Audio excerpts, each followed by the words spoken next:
섭리라는 말로 의도하는 바를 설명하는 가장 좋은 방법은 섭리를 창조와 관련하여 정의하는 것입니다. 창조는 전에 존재하지 않았던 것을 생기게 하는 것을 의미합니다. 창조를 그렇게 정의한다면 섭리는 창조된 것들의 존속을 의미합니다. 섭리는 하나님의 목적에 충실하게 모든 창조물의 존속을 지키고 보장하는 것입니다. 그러므로 섭리에 대한 교리는 단지 하나님께서 앞으로 일어날 일에 대한 예지를 가지셨다는 것을 의미하는 것만이 아닙니다. 섭리는 하나님께서 세상에서 무엇을 행하시며 태초에 세상을 만든 이래로 계속해서 무엇을 하셨는지에 대한 하나님의 계속적인 활동에 대한 설명입니다. 우리는 시대에 따라 일부 교리들이 특별히 중요하게 여겨졌다는 사실을 발견할 것입니다. 초대 교회에서 중요한 교리는 물론 그리스도의 인격에 대한 교리였습니다. 그리스도의 인격에 대한 교리는 가장 많은 비난을 받았고 초대 교회는 이 교리를 가장 강력하게 강조했습니다. 종교개혁 시대에 가장 중요하게 여겨진 교리는 이신칭의의 교리, 즉 오직 믿음으로만 의롭다 여김을 받는다는 교리였습니다. 우리에게도 특별하게 강조해야 할 교리가 있습니다. 나는 여러 가지 이유에 있어 이 시대의 가장 중요한 교리는 섭리의 교리라고 단언합니다. 성경은 세계 도처에서 하나님께서 만물을 지배하신다고 매우 분명하게 가르칩니다. 하나님의 행하심에는 한계가 없습니다. 시편 103편 19절은 여호와께서 그 보좌를 하늘에 세우시고 그 정권으로 만유를 통치하시도다 라고 말합니다. 무엇보다 성경은 자연신론에 반하는 진리를 가르칩니다. 우주를 시계공이 만들어 태엽을 감은 다음에 내버려둔 시계와 같이 간주하는 교리가 자연신론입니다. 섭리의 교리는 세상과 그 안에 있는 만물이 매일, 매시간, 매분, 매초 하나님에 의해서 조정되는 거대한 배와 같다고 이야기합니다. 섭리의 교리는 하나님이 만물이고 만물 안에 있기 때문에 세상과 하나님이 구별될 수 없다고 말하는 범신론에도 반대합니다. 섭리의 교리는 이런 관점들을 모두 부정합니다. 만일 우리가 하나님께서 모든 것을 지배하신다고 믿지 않는다면 기도할 이유가 없을 것입니다. 우리는 맑은 날씨를 위해서 기도하지 않을 것입니다. 비가 오기를 기도하지 않습니다. 우리는 건강을 위해 질병이 낫기 위해 기도하지 않을 것입니다. 만일 우리가 섭리의 교리를 믿지 않는다면 기도는 우스꽝스러운 일일 것입니다. 그것이 바로 자연신교도들이 기도를 믿지 않는 일입니다. 범신론자들도 기도하지 않습니다. 기도할 이유가 없기 때문입니다. 그러나 섭리의 교리를 믿는 자들은 분명히 기도합니다. 섭리 교리 자체가 즉시 기도로 이끌기 때문입니다. 섭리에 대한 이 사상에는 세 가지 요소가 있습니다. 물론 이 세 가지 요소는 함께 활동하는 경향이 있지만 우리는 실천에서 뿐만 아니라 생각에 있어서도 이 세 가지 요소의 차이를 구별할 필요가 있습니다. 첫째, 보존의 측면 또는 요소입니다. 보존은 하나님께서 그가 창조하신 만물을 부여하신 특성들과 능력으로 유지시키시는 하나님의 지속적인 작업입니다. 보존은 가장 중요합니다. 성경은 하나님께서 자신이 만드신 만물을 보존하신다고 가르칩니다. 보존은 지속적인 작업입니다. 보존의 교리가 단지 하나님께서 일단 자신이 만든 작품을 파괴하지 않는 것을 의미할 뿐이라고 말하고 싶어하는 사람들이 있습니다. 그러나 그것은 보존이 아닙니다. 보존은 이상의 의미를 나타냅니다. 보존은 하나님께서 만물을 계속하여 존재하게 하신다는 것을 의미합니다. 우리는 보존을 다음과 같이 설명하고자 합니다. 하나님에 의해 창조된 만물은 하나님의 존재와 별도의 그 자체의 고유하고 영원한 존재를 갖고 있습니다.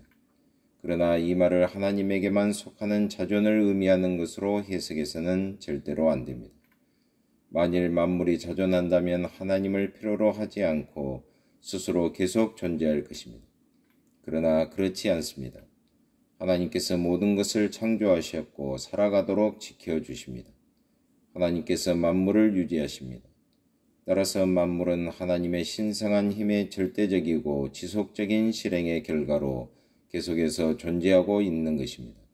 시편 104편 28절로 30절, 사도행전 17장 28절, 골로새서 1장 17절, 히브리서 1장 3절에서는 그의 능력의 말씀으로 만물을 붙드시며 하나님께서는 만물을 만드셨을 뿐만 아니라 만물을 유지시키십니다.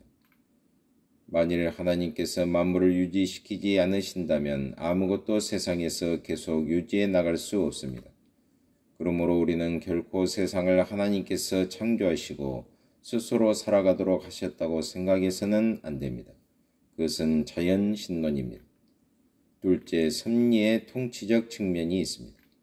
섭리의 통치적 측면이란 하나님께서 만물을 일정한 목적으로 통치하시고 그 자신의 신성한 목적의 성취를 이루기 위해 행하시는 하나님의 지속적인 활동을 의미합니다. 여호와께서 통치하시나니 땅은 즐거워하며 시편 97편 1절. 하나님께서는 세상의 왕이십니다. 하나님께서는 모든 신 중에 뛰어나신 신입니다. 다니엘 4장 34절 35절의 중대한 구절을 보십시오.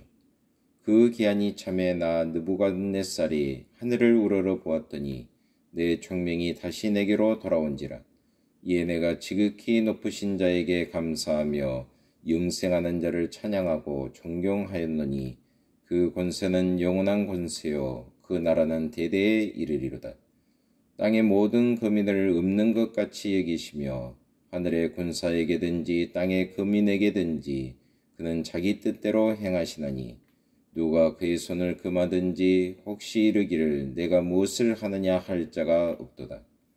하나님의 섭리의 교리 중 통치적 측면은 극히 중요하고 성경의 시작부터 끝까지 그 흐름이 계속됩니다. 셋째, 협력이라는 측면입니다. 협력은 모든 종속적인 능력들이 미리 정해진 법칙에 따라 정확하게 행하도록 하는 하나님의 협동과 신적 권능을 의미합니다. 협력은 하나님께서 만물을 통치하시는 2차적인 원인을 의미한다고 생각할 수도 있습니다. 성경은 하나님께서 자신이 만드신 2차적인 원인들로 역사하신다고 가르칩니다. 하나님께서는 2차적인 원인들을 통해서 역사하십니다. 2차적인 원인들의 자체적인 작용이 있기는 하지만 이들의 모든 작용은 하나님의 이에 지배되고 있는 것입니다. 이 점을 강조하는 것은 중요합니다. 왜냐하면 오늘날 많은 사람들이 마치 자연의 세력들이 독립적인 것처럼 말하고 있기 때문입니다. 그러나 자연의 세력들은 독립적인 것이 아닙니다. 자연에는 힘과 법칙이 있지만 하나님으로부터 독립하여 있는 것이 아닙니다. 하나님께서는 자연의 세력들과 직접적으로 관계하시며 그것을 사용하시고 명령하시고 조종하십니다. 물론 이것은 신비입니다. 그렇기 때문에 이 교리가 어려운 것입니다. 간단히 말해서 섭리에는 세 가지 측면이 있습니다. 우리는 이 세 가지 측면을 다음과 같이 생각할 수 있습니다. 첫째로, 보존의 개념은 우리로 하여금 모든 것의 존재에 대해 생각하게 합니다. 둘째로, 통치의 개념은 우리에게 이 존재가 인도되고 있다는 사실을 말해주고, 셋째로, 협력의 교리는 우리에게 존재의 활동들이 어떻게 인도되고 있는지를 말해줍니다. 존재, 인도, 그리고 활동입니다. 특별 섭리는 우주의 각각의 개별적인 부분을 전체와 관련하여 보살피시는 하나님의 관리입니다. 이 점을 증명하는 성경 말씀들이 매우 많습니다. 시편 104편은 이 점을 매우 정교하게 설명하고 있습니다. 하나님께서는 단지 우주 전체를 관리하시는 것만이 아니라 시내와 개천 그리고 나무와 식물들도 관리하십니다. 이것은 일반적인 섭리일 뿐 아니라 특별한 섭리이기도 합니다. 하나님 아버지, 참으로 감사합니다. 오늘 하루도 하나님의 섭리 가운데 저희들이 순종하며 복종하며 하나님의 영광을 위해서 사는 하루가 되게 하여 주옵소서. 예수 그리스도의 이름으로 기도하옵나이다. 아멘.